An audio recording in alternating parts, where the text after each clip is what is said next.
নমস্কার বন্ধুরা, আজ আমরা জানব রামায়ণের এক মহান যোদ্ধা লক্ষ্মণের শক্তি ও ত্যাগের অসাধারণ কাহিনী।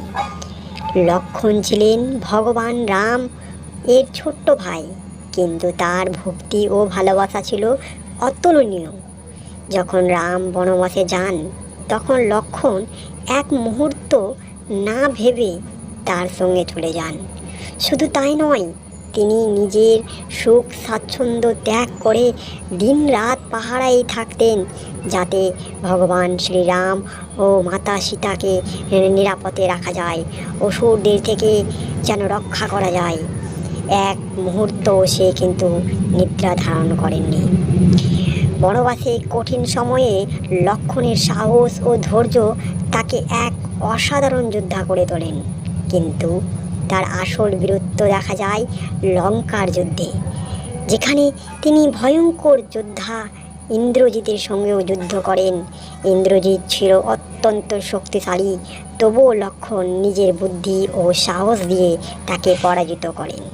কিন্তু যুদ্ধের সময় লক্ষ্মণ গুরুতর ভাবে আহত হন। তখন তাকে বাঁচানোর জন্য ভগবান শ্রীরামের দূত ভগবান শ্রী হনুমান হিমালয় থেকে সঞ্জীবনী বুটি নিয়ে আসেন। এই ঘটনায় দেখায় সত্যিকারের শক্তি শুধু নিজের মধ্যে নয়, একে অপরের প্রতি বিশ্বাস ও সহতার মধ্যে লুকিয়ে থাকে।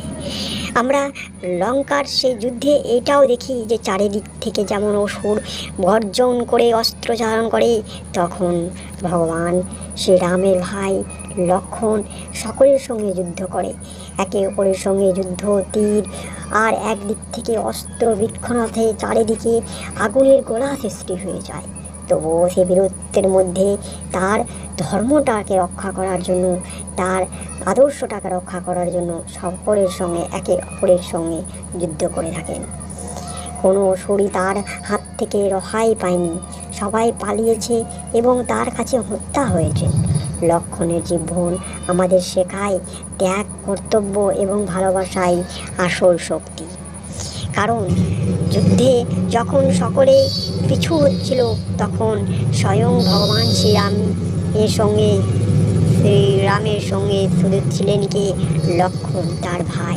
একে অপরের সঙ্গে কালাসুর, তালাসুর, অন্ধ্রাসুর সকলকে বধ করেন এবং তার সঙ্গে রাবণের সেই পুত্র যারা তার সঙ্গে যুদ্ধ করতে এসেছিলেন তাদের সঙ্গেও তিনি যুদ্ধ করে পরাজিত হন। হার মানেননি, পিছু পায়ে একবারও বেরোতে আসেনি। এইখান থেকে আমরা জানতে পারি যে ভক্তি আর শক্তি যদি থাকে তো একে অপরের সঙ্গে কতটাই কেন স্বাচ্ছন্দ্য হয়। যদি ভালো লাগে গল্পটা, অবশ্যই লাইক করবেন।